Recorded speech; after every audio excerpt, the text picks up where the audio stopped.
의를 위하여 박해를 받은 자는 복이 있나니 천국이 그들의 것임이라. 나로 말미암아 너희를 욕하고 박해하고 거짓으로 너희를 거슬러 모든 악한 말을 할 때에는 너희에게 복이 있도다. 아멘. 삶의 고난으로 불평하던 한 여인과 그 여인의 어머니와의 대화는 다음과 같습니다. 딸은 자신의 인생이 얼마나 힘들었는지 인생을 포기하고 싶다고 할 정도로 힘든 시간들을 보내고 있었습니다. 이 이야기를 들은 어머니는 딸을 부엌으로 데리고 갑니다. 그리고 조용히 스토브에다가 3개 팥을 놓고 또 물을 끓이기 시작합니다. 그리고 거기에 한 냄비에는 캐럿을, 당근을 넣고 또 다른 한 팥에는 계란을 넣고 그리고 다른 팥 냄비에는 커피를 넣어서 끓입니다. 한참 끓이고 난 후에 어머니는 딸에게 묻습니다. 이 냄비 안에 뭐가 있냐고 질문을 합니다. 그랬더니 딸이 보고 당근, 그 다음에 계란, 커피가 있습니다 라고 얘기를 합니다. 그리고 시간이 흐른 다음에 이 끓고 난 걸 다시 보면서 또 질문을 합니다. 그런데 지금 이것들이 어떻게 됐는지 볼래? 그랬더니 딸은 당근은 물렁해지고 그리고 계란은 딱딱해지고 커피는 향기를 내고 있어요. 딸의 대답에 어머니는 다음과 같이 말을 했습니다. 당근과 계란과 커피라는 뜨거운 물이라는 똑같은 고난을 통과했을 때 당근은 무르고 약해졌고 계란은 단단해지는 변화를 겪었고 커피는 뜨거운 물 자체를 향기롭게 변화시켰다. 이렇게 얘기하면서 고난이 찾아왔을 때 너의 반응은 약해지는 것이니 아니면 굳어지는 것이니 아니면 커피처럼 잘 끓여져서 너만의 그 향기를 내는 것이니 라고 그렇게 실물 그런 경험을 하게 했다는 예화가 있습니다. 여러분, 고생을 좋아하는 사람은 없습니다. 고난이라는 단어를 더더욱 또 고난을 그렇게 웰컴하고 기뻐하는 사람은 없습니다. 그런데 오늘 본문을 보니까 박해, 고난을 받는 자는 복이 있다 그러면서 기뻐하라 라고 성경은 이야기하고 있습니다. 여러분, 여러분에게 고난이 진정으로 축복이라고 생각되어지십니까? 고난이 여러분들의 삶 가운데 정말 기쁨이라고 생각이 되어지십니까? 월드와치 리스트에 의하면 2022년도 작년까지의 통계에 의하면 이런 통계가 나왔습니다. 기독교를 박해하는 그 국가가 76개국입니다. 그리고 기독교를 멸시하는 나라는 135개국, 전체 한 237개국이 있는데 기독교를 멸시하는 나라, 기독교를 싫어하는 나라가 151개국, 절반이 훨씬 넘습니다. 기독교인들이 신앙을 지키는 것 때문에 박해받았던 그 성도 수가 3억 6천만 명이라고 합니다. 세계 기독교인 중에 7명 중에 1명은 지금 이 시간에도 고난을 당하고 박해를 받고 있다는 사실입니다. 그리고 작년에 순교한 그 숫자를 통합해 보니까 거의 6천 명이 됐습니다. 2021년과 2022년 사이에 1,000명이라는 순교자, 그러니까 고난받는 게 아니고 신앙을 지키기 위해서 죽음을 당한 사람이 1,000명 이상이었다라는 데이터가 나왔습니다. 오늘 본문 마태복음 5장 10절은 이렇게 말씀합니다. 의를 위하여 박해를 받는 자는 복이 있나니 천국이 그들의 것임이라. 의를 위해서, 이 의라는 디카이오시네라는 이 헬라어 단어를 보면 인간으로 하여금 구원에 이르게 하는 의라고 이야기합니다. 인간으로 하여금 구원에 이르게 하는 의가 누구입니까? 바로 예수 그리스도를 나타내고 계십니다. 그러면서 이 산상수훈, 특별히 팔복 가운데 이 마지막 의를 위하여 박해를 받는 자 복이 있나니, 이 고난을 받는 자에게 복이 있다라고 얘기하면서 그 고난을 받는 자, 왜 고난을 받는지 이야기하고 있는데, 화평하는 자에게 고난이 따른다고 합니다. 마음이 청결한 자에게 고난이 따른다고 합니다. 그리고 긍휼이 있는 자에게 고난이 따르고, 온유한 자가 고난이 있다라고 얘기합니다. 여러분, 세상의 관점으로 위에 열거한 이 팔복, 칠복을 가진 사람들은 고난을 당하고 박해를 받고 고통이 따를 것이다 라고 주님이 제자들에게, 또 오늘 우리들에게 말씀하고 있습니다. 참 제자, 진짜 제자로 가는 저와 여러분들에게 오늘 주님은, 성경은 우리에게 분명하게 말씀합니다. 고난을 받는 자는 축복이다.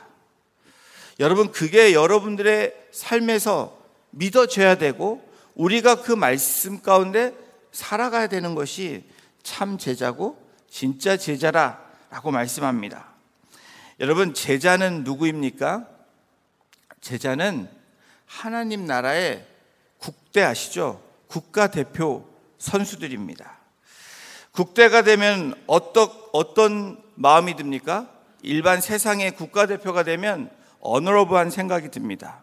어너러브 삶을 삽니다. 국대로 뽑히면 그게 다 좋습니다. 영광이라고 생각합니다. 세상의 일에는 그렇게 합니다. 먹고 싶은 거 맘대로 먹지도 못합니다. 왜 체중 관리도 해야 되고, 그 시간만큼은, 4년이라는 그 시간만큼은 혹독하게 훈련도 갖고 자유시간도 없습니다. 자유롭지도 못하고 그 규율에 따라서 움직이는 사람들이 국가대표라고 합니다. 그런데 하나님의 국가대표로 부름받은 제자라고 하는, 성도라고 하는, 크리스찬이라고 하는 저와 여러분들은 어떻게 생각하십니까? 예수 안에 당하는 십자가의 고난이 정말 기쁨이라고 생각하십니까? 아니면 아픔이고 괴로움이라고 생각하십니까? 여러분, 저와 여러분들이 참 제자, 진짜 제자가 되기 위하면 우리의 패러다임을 바꿔야 됩니다. 우리의 관점이 트랜스포밍이 돼야 됩니다. 세상 사람들이 교회 와서 깜짝 놀란다는 이유, 왜 그런지 아십니까? 세상과 교회가 똑같다라는 것입니다. 무엇이 똑같냐면, 있는 사람인 있는 체하고, 잘난 사람은 잘난 체하고, 교회 안에서도 돈 이야기하고 자기 자랑 얘기하고, 세상이랑 별 다를 바가 없어서 세상에 있던 사람들이 교회 와서 깜짝 놀란다고 합니다. 교회가 세상과 똑같더라. 여러분, 교회가 세상과 똑같더라, 이 말은 저와 여러분들에게는 모욕입니다. 우리에게 그 말이 들려진다면 하나님의 영광을 가리는 일들입니다. 세상과 달라야 되는 것이 교회고, 세상과 구별된 삶을 살아야 되는 것이 성도고, 그리고 그리스도인이고, 우리가 말하는 참 제자, 진짜 제자가 되는 것입니다. 예수를 보여주지 못하는 교회는 참 교회가 되지 못합니다. 십자가가 증거되지 못하는 교회는 참 교회가 되지 못합니다. 참 제자, 진짜 제자가 되기 위해서는 우리 공동체 안에서도 여러분, 예수 그리스도의 향기가 나야 됩니다. 어떠한 상황에서도 그 십자가가 증거되어져야 됩니다. 예수를 증거하지 못하는 성도는 제자가 되지 못합니다. 예수 그리스도의 십자가를 증거하지 못하는 교회는 참 교회, 진짜 교회가 되지 못한다라는 겁니다. 여러분, 세상 사람들도 고난 앞에서 인내할 줄 압니다. 여러분, 왜 그렇습니까? 방법이 없으니까 그냥 인내하고 가는 세상 사람들을 봅니다. 그렇다면 예수 믿고 따르는 제자라고 말하는 우리들은 어떻습니까? 인내하는 것으로, 참는 것으로 끝나는 그런 삶이 되면 안 됩니다. 그것을 뛰어넘어야 됩니다. 여러분 우리가 받는 고난, 고통, 우리의 잘못된 것으로 고난, 고통받는 것은 당연한 일입니다. 성경이 말하는 것은 그 넘어서 주님을 위해서 받는, 의를 위해서 고난받고 핍박받고 박해받는 것이, 박해받는 사람들이 진짜고 그것이 성도고 제자라고 이야기하는 겁니다. 여러분, 기독교 역사를 보면 누군가는 순교를 했습니다. 누군가는 복음을 전하기 위해서 선교사가 됐고, 또 누군가는 목회자로 그 부르심을 받고 또 주님의 성도로 부르심을 받았습니다. 그리고 삶을 들여서 자신을 드리는 그 일들을 했습니다. 누군가는 교회라는 공동체의 굳은 일을 감당을 했습니다. 누군가는 욕을 먹으면서 묵묵히 나아갔던 사람들이 있습니다. 여러분, 누군가는 묵묵히 욕을 먹어도 담대하게 복음을 전하는 사람들이 있었습니다. 오늘날에도 마찬가지입니다. 우리 공동체 안에도 여러분 알게 모르게 꾸준히 전도팀이 여러분 토요일 날이 되면 전도하러 나갑니다. 여러분, 누가 시키지 않아도 전도해야 되겠다는 사명이 있어서 그 고난과, 요즘에는 전도하기가 얼마나 힘든지 모릅니다. 쫓겨나는 일도 다수입니다. 그리고 손가락질하는 사람들도 있습니다. 화를 내는 사람들도 있습니다. 우리 이번 화요일날 저희 사역자 회의를 하는 가운데 우리가 이반젤리즘 팀이 있다고 얘기하니까 새로운 우리 사역자가 깜짝 놀랐습니다. 우리 공동체에 그런 게 있냐고. 그러면서 도전이 됐는지 그날 당장 회의를 끝나고 두 명이 플러턴에 가서 전도한다는 메시지를 들었습니다. 여러분, 이것이 바로 제자의 모습이고, 이 행동이 바로 주님이 기뻐하시는 그러한 모습이라고 저는 확신합니다. 여러분, 고난을 당할 때 제자들에게 요구하는 삶이 뭘까?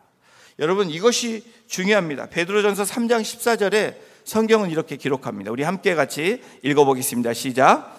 그러나 의를 위하여 고난을 받으면 복 있는 자니 그들이 두려워하는 것을 두려워하지 말며 근신하지 말고. 고난을 당할 때, 까닭 없는 여러분 시련을 당할 때, 여러분 악한 자가 고난을 받는 것은 당연합니다. 그런데 의로운 자가 고난을 받을 때 베드로 사도는 무엇라고 얘기합니까? 고난을 받으면 복이 있다라고 얘기합니다. 의를 위해서, 주님을 위해서 어떤 일이든 주님 때문에 여러분들이 욕을 먹고 있고 고난을 받고 있고 고통을 당하고 있다, 여러분 기뻐하셔야 된다라는 겁니다. 분명하게 고난받는 것은 복이 있다. 의를 위해서, 주님을 위해서 고난받는 사람은 복이 있다라고 이야기합니다. 의로운 자가 이 고난을 헤쳐나갈 수 있는 방법에 대해서도 이야기합니다. 뭐라고 얘기합니까? 그들이 두려워하는 것을 두려워하지 말고 근심하지 말라라고 얘기합니다. 여러분, 두려움과 근심은 우리 신앙생활에서 2023년도를 맞이하는 저와 여러분들이 풀어야 될 과제입니다. 여러분, 예를 제가 한번 들어보겠습니다. 우리 자녀와 우리 부모와의 관계, 자녀를 이미 키우신 분도 있고 손자, 손주를 지금 키워나가시는 우리 할아버지, 할머니, 부모님들이 계십니다. 여러분, 과거와 다르게 이 시대는 자녀들에게 엄청난 투자를 합니다. 저 때 받았던 교육보다 지금 자녀들의 교육은 더 많은 투자를 하고 있습니다. 한국은 그것이 더 치열하고, 이 미국 땅에 사는 우리 한인들, 또 미국 소사이어티도 여러분 만만치 않습니다. 자녀들, 칠들을 위한 서포트가 엄청납니다. 죽기 살기로 지원을 합니다. 여러분, 우리 부모님들이 이 이민 와가지고 왜 그렇게 일을 열심히 했습니까? 단 한 가지입니다.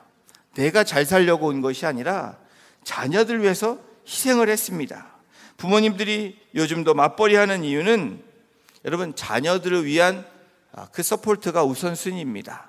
또 가정에 필요한 인컴을 위해서 채우기도 하지만 가장 중요한 이유는 자녀들을 잘 기르기 위한 그 부모의 마음들이 있기 때문에 그렇습니다. 여러분, 왜 이렇게까지 할까 생각을 해보면 또 그 깊은 내면에 들어가 보면 어떤 마음들이 있을까? 바로 오늘 성경이 얘기한 두려운 마음이 있기 때문에 그렇습니다.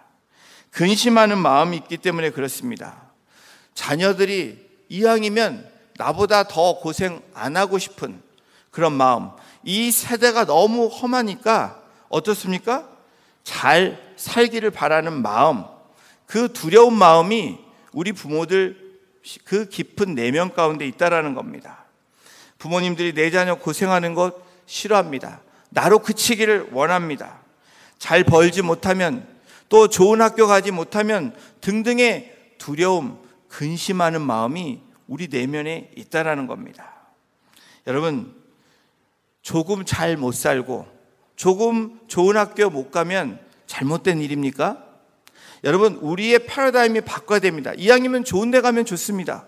그런데 죽기 살기로 우리가 그것을 하는 것이 바람직한지, 아니면 하나님이 원하시는 그 삶대로 나아가는 것이 바람직한 것인지가 바로 참 제자와 진짜 제자의 모습이지 않습니까?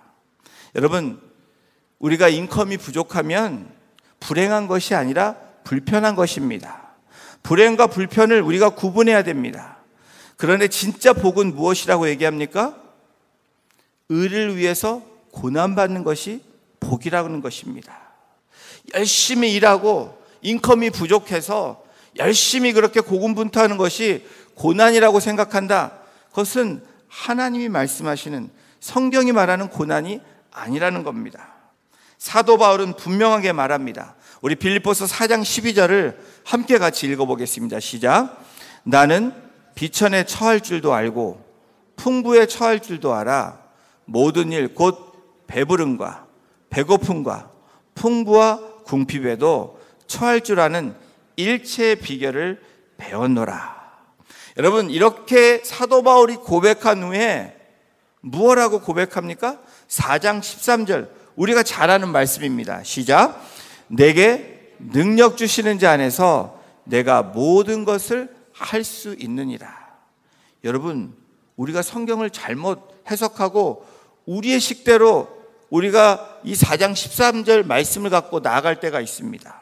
내게 능력 주시는 자 안에서, 그 능력을 어떤 능력으로 쓰려고 합니까?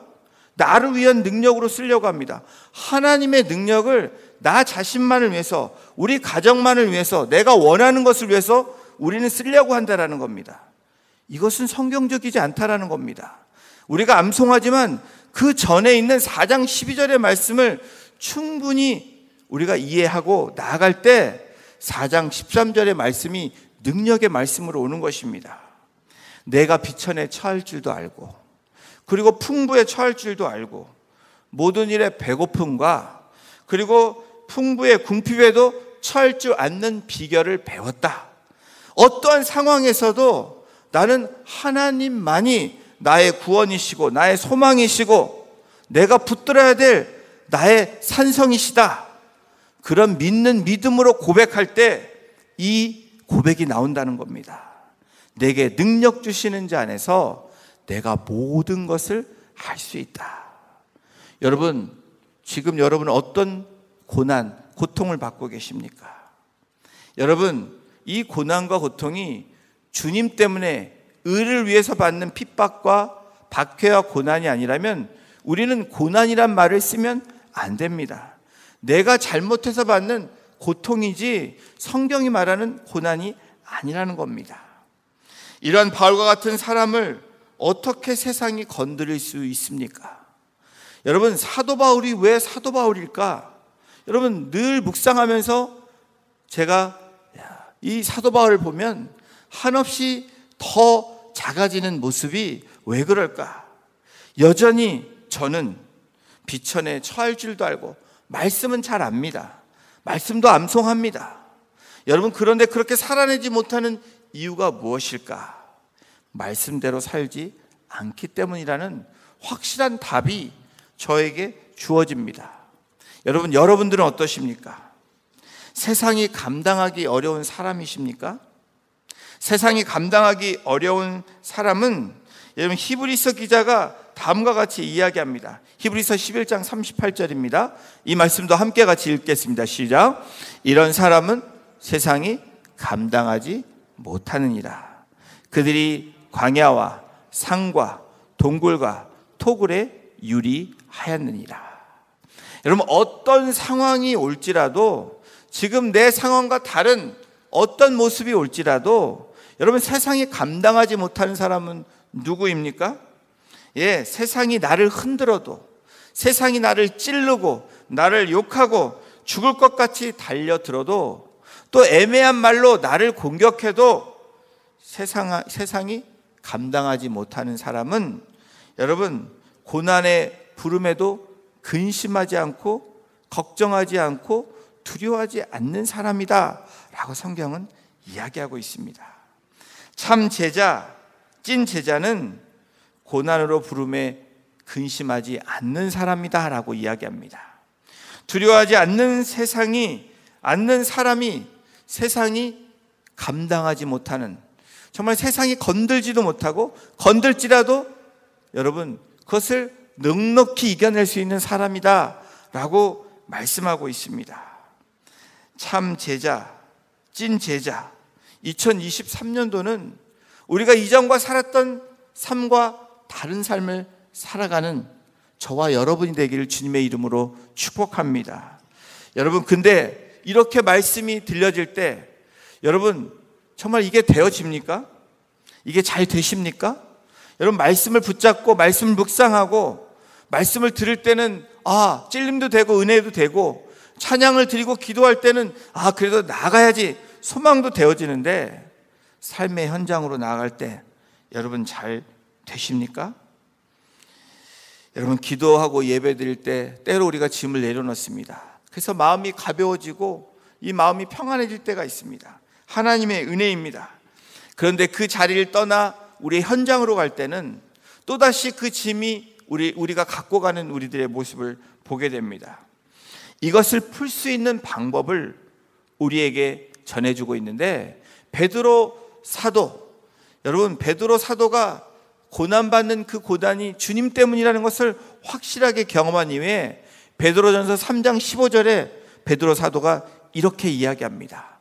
우리 함께 이 답을, 함께 이 말씀을 선포하기를 원합니다. 시작. 너의 마음에 그리스도를 주로 삼아 거룩하게 하고 너희 속에 있는 소망에 관한 이유를 묻는 자에게는 대답할 것을 항상 준비하되 온유와 두려움으로 하고. 여러분, 우리가 이겨낼 수 있는 방법을 제시합니다. 무거운 짐을 질 때 우리가 어떤 방법으로 나가야 됩니까? 너희 마음에 그리스도를 주로 삼으라는 겁니다. 왜 우리가 자꾸 넘어지고 우리가 자꾸 지는 싸움을 합니까? 그리스도를 나의 주로 삼지 않기 때문이라는 겁니다. 우리의 시선이, 우리의 마음이, 우리의 삶이 주님과 함께 동행하지 않는 분명한 답을 우리에게 이야기해 주고 있습니다. 여러분들의 주인이 누구입니까? 여러분, 주인과 종의 관계를 아십니까? 비즈니스를 해보시는 분들은 잘 아실 것입니다. 비즈니스를 저도 해본 적이 있는데, 도맡아서 해본 적이 있는데, 여러분, 주인과 종업원의 차이는 무엇인지 아십니까? 주인은 늘 고민합니다. 근심합니다. 걱정도 합니다. 그런데 와서 일하는 임플로이는 어떻습니까? 그 시간에 일만 하고 가면 됩니다. 주인은 그것 위에를 늘 생각하고 준비하고, 그리고 모든 것들을 종합적으로 생각해야 되는 사람이 주인입니다. 그런데 너희 마음에 그리스도를 주로 삼아, 이 말씀은 무엇입니까? 주님 앞에 어제 무엇이라고 말씀드렸습니까? 주님 앞에 감사하고, 주님 앞에 여러분 기도하고 찬양하는 일, 이것이 우리의 마음속에 그리스도를 주로 삼는 사람들의 모습입니다. 주님 앞에 감사하고 감사함으로 주님 앞에 드리는 것입니다. 그리고 구하는 것입니다. 그리고 그것을 맡겨드리면 되는 것입니다. 이것이 저와 여러분들의 삶, 바로 그리스도를 주로 삼는 것입니다. 주인으로 삼으면 주인 되신 주님이 종인 우리에게 여러분 그 모든 것을 더하시는 그 하나님의 은혜를 우리는 경험만 하면 되는 것입니다.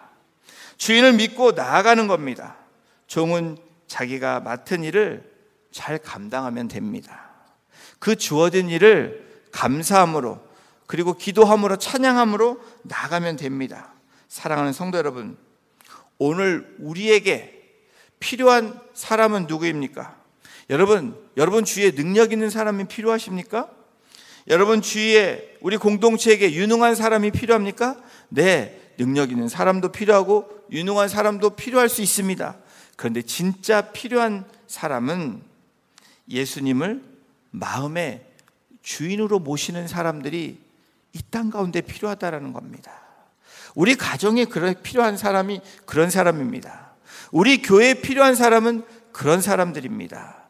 능력도 있고 여러분 지혜도 있지만 더 필요한 사람들은 하나님을 나의 구주로 영접하고 나의 구주로 그리스도로 삼는 사람들이 필요하다라는 겁니다. 그런 한 사람 한 사람이 참 제자고 진짜 제자라고 말하는 겁니다. 참 제자, 진짜 제자도 흔들릴 수 있습니다. 시험에 들 수 있습니다. 넘어질 수도 있습니다. 찔리기도 합니다. 피를 흘릴 수도 있습니다. 그런데 여러분, 참 제자는 그리스도를 주로 삼아 거룩하게 살아가고 소망을 두고 사는 사람은 다시 일어난다라는 것입니다. 그 사람이 제자고 그 사람이 진짜 성도입니다. 의를 위하여 박해를 받는 자는 복이 있다. 어떤 박해입니까? 마태복음 5장 11절, 오늘 읽은 저희들의 본문입니다. 같이 읽겠습니다.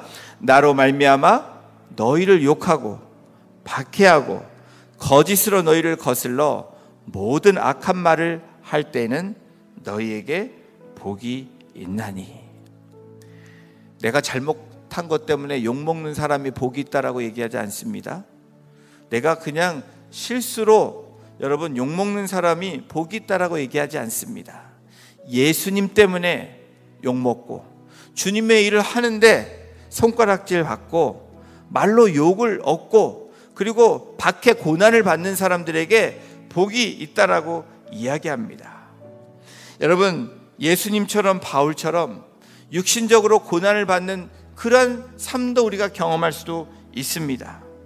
분명히 공격당할 일들이 우리에게 있습니다. 이 시대는 더더욱 그렇습니다. 여러분, 이 시대가 어떤 시대입니까? 기독교가 교회를 다닌다는 그 조건 하나로, 그 말 하나로 불이익을 당할 수 있는 시대가 지금 우리가 살고 있는 이 시대입니다. 한국교회가 욕먹는 이유, 정말 주님 때문에, 예수님 때문에 욕을 먹고 있다면 그 교회들은 복된 교회들입니다. 그 목회자들은 복된 목회자들입니다. 여러분, 근데 지금 실상은 어떻습니까?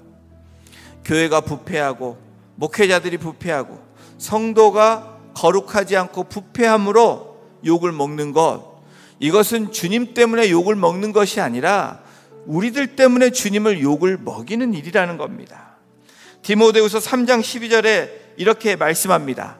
무릇 그리스도 예수 안에서 경건하게 살고자 하는 자는 핍박을 받으리라. 여러분, 참 제자, 진짜 제자의 모습은 예수 안에서 경건하게 사는 것입니다. 그 삶이 진짜 삶입니다. 이전의 삶이 우리의 어떤 삶이건 2023년도에 우리의 시작은 경건하게 그리스도 안에서 살아가는 저와 여러분이 되기를 소원합니다. 진짜 기독교인은 모든 사람에게 칭찬받는 것을 포기해야 됩니다. 왜 그렇습니까? 세상은 우리를 손가락질할 수밖에 없습니다. 주님 때문에 욕을 얻어 먹을 수 있는 사람들이 저와 여러분입니다. 그렇게 되는 것이 복된 일이라고 이야기합니다. 오히려 주님 때문에 더 많이 비난받고 복음을 전하는 일 때문에 더 핍박을 받으셨던 분이라면 여러분, 우리는 기뻐하고 즐거워야 된다라고 말을 합니다. 사랑하는 성도 여러분, 여러분이 그리스도를 모방하려 한다면 세상은 여러분들을 칭찬할 것입니다. 잘 들으셔야 됩니다. 그리스도를 그대로 닮아 산다면 세상은 여러분을 미워할 것입니다. 여러분이 진짜 신앙인으로 산다면 세상은 저와 여러분들을 가만두지 않습니다. 다시 말하면 사단은 저와 여러분들을, 사단 마귀는 가만히 두지 않는다라는 거예요. 늘 여러분들을 괴롭힐 것입니다. 여러분, 그것이 빛이고 소금의 역할입니다. 빛이 어둠을 비춰야 빛이지, 여러분 가만히 있으면 빛이 아닙니다. 그렇죠? 여러분, 소금은 어떻습니까? 여러분, 맛을 내야지 소금이지, 그대로 있으면 소금은 소금의 역할을 하지 않는다라는 거예요. 사랑하는 성도 여러분, D.L. 무디 목사님은 이렇게 이야기합니다. 사단은 익지 않는 열매의 나무는 흔들지 않는다고 합니다. 여러분, 2023년도는 참 제자, 진짜 제자의 모습이 열매를 맺혀서 익은 열매로 우리가 그 열매를 주님 앞에 올려드릴 수 있는 저와 여러분, 우리의 공동체가 되기를 주님의 이름으로 축원합니다. 기도하시겠습니다. 하나님,